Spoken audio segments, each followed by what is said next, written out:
atteint de saleté sévère depuis ma naissance, quoi. Nous sommes parents d'une jeune fille de 21 ans, polyhandicapée. Je suis une ancienne joueuse de haut niveau de handball, professionnelle de handball plutôt. J'ai joué pendant 6 ans et après j'ai eu un accident de la route. Donc maintenant j'ai un handicap moteur. Déjà nous, on a un handicap à une naissance, c'est à la naissance. Donc on est né avec ça. J'ai 26 ans, je suis atteint d'une myopathie de Duchenne. Donc, ce qui ne m'empêche pas d'avoir des passions, de vivre comme tout le monde pleinement. Déficience visuelle depuis la naissance, en fait je suis prématuré. Et avec mon frère jumeau, on nous a mis dans une couveuse.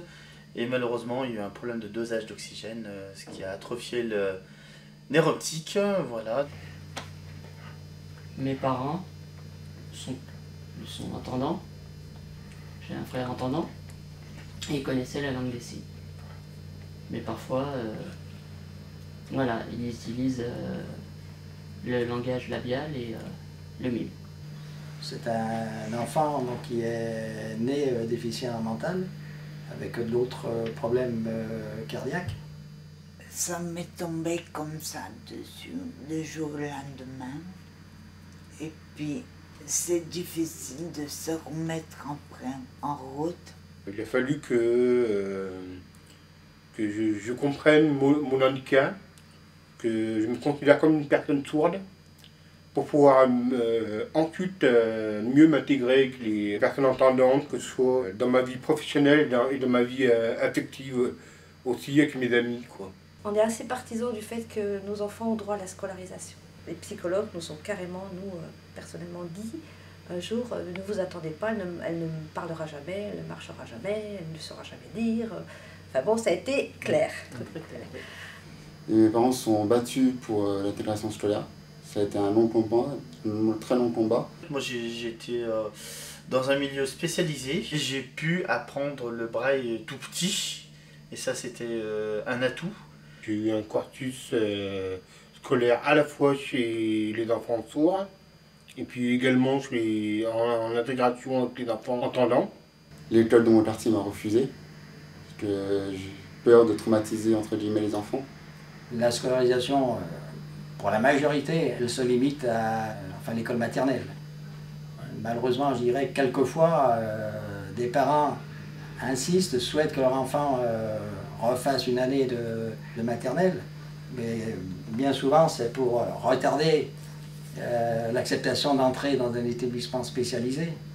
J'étais dans l'école communale du petit village de mes parents et je me retrouve dans un camion blanc en route pour une école que je ne connaissais pas. Et la première chose que le personnel de ce centre a fait, c'est de m'installer dans un fauteuil roulant, sans autre explication. Donc c'est vrai que c'est très perturbant pour un petit jeune de 6 ans, surtout qu'après j'étais en internat et ça on ne me l'avait pas dit aussi. Donc se retrouver coupé de ses parents du jour au lendemain, c'est assez violent. Je n'ai pas de diplôme du tout, parce que donc j'étais dans un centre de réadaptation fonctionnelle. Et donc il y avait du scolaire, mais c'était pas la priorité de cet établissement. Mais c'est vrai que j'aurais pas été contre d'avoir pouvoir plus travailler le scolaire quand même, quoi. À l'ESAT, on m'a proposé de faire une formation au petit 4, c'est-à-dire d'aller du milieu protégé au milieu ordinaire. Quand j'ai dû rentrer au collège, là je suis partie dans les Pyrénées-Orientales. C'était un centre médical mais qui n'était pas spécialisé dans le handicap moteur. C'était plus des pathologies comme l'obésité, l'anorexie, le diabète. Ils n'avaient pas forcément l'habitude de mon handicap, donc du coup ils voulaient pas par exemple que j'utilise de fauteuil alors que je peux marcher mais ça me fatigue énormément. J'étais étudiant, j'ai fait plusieurs choses, notamment des études d'histoire géo, où j'ai eu la chance d'avoir quelqu'un de ma famille qui a pu enregistrer pas mal de cassettes à l'époque.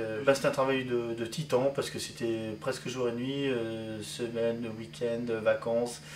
Et j'ai pas regretté, j'ai fait des études intéressantes. Et moi je suis encore étudiant, donc je suis en 3e année art du spectacle.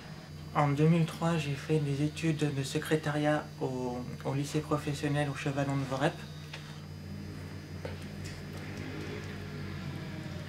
Pour rentrer dans le monde du travail, il a été compliqué.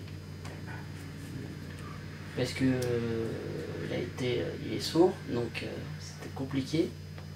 Bon, ça n'a pas été simple. Et après, le parcours du combattant pour aller travailler...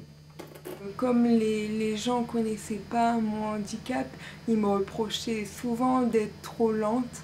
Et donc ça, c'est vraiment quelque chose qui m'a suivi tout au long de ma scolarité.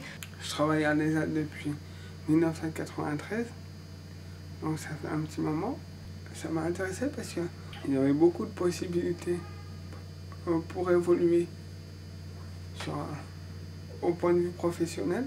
J'ai obtenu il y a à peu près 3 ans un BTS assistante de gestion PME-PMI et donc en ce moment je travaille à la délégation de l'Isère. La formatrice m'avait trouvé un stage dans le secrétariat. J'ai voulu le faire pour voir où je pouvais être capable d'effectuer le travail. Mais au bout de 2 mois, j'y arrivais plus. J'étais attiré aussi par le milieu normal. J'ai essayé d'y aller, mais malheureusement ça n'a pas marché. À l'ESAT, en fait, ils nous permettent de faire des mises à disposition, de travailler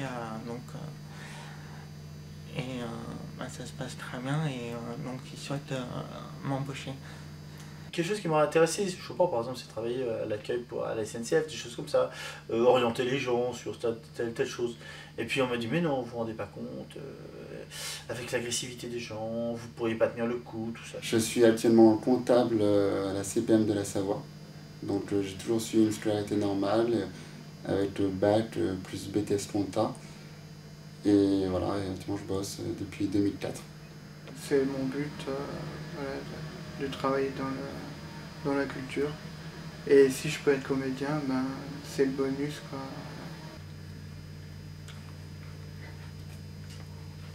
J'ai réussi mon diplôme de bac pro en électricité. Et aujourd'hui, j'ai trouvé du travail à la SNCF en tant que maintenance sur les trains en électricité. Je fais des sensibilisations dans les écoles, pour les collégiens, lycéens, écoles primaires. Je fais partie de commissions d'accessibilité dans les villes d'Aix-les-Bains et Chambéry, où donc, on peut voir justement les problèmes ou les nouvelles choses qui vont être faites, enfin tout ça, on va sur le terrain. Je m'occupe un peu de la bibliothèque Braille à l'association Valentin Huy. Je fais de la sensibilisation dans les écoles et les entreprises auprès des enfants et des adultes. Je trouve que c'est très bien. Après, chaque cas est différent. Après, voilà, il a eu énormément de formations pour s'intégrer dans l'entreprise. Et petit à petit, il a réussi à rentrer dedans sans problème. Mais voilà, il a fallu beaucoup de formation. Et ça fait 12 ans.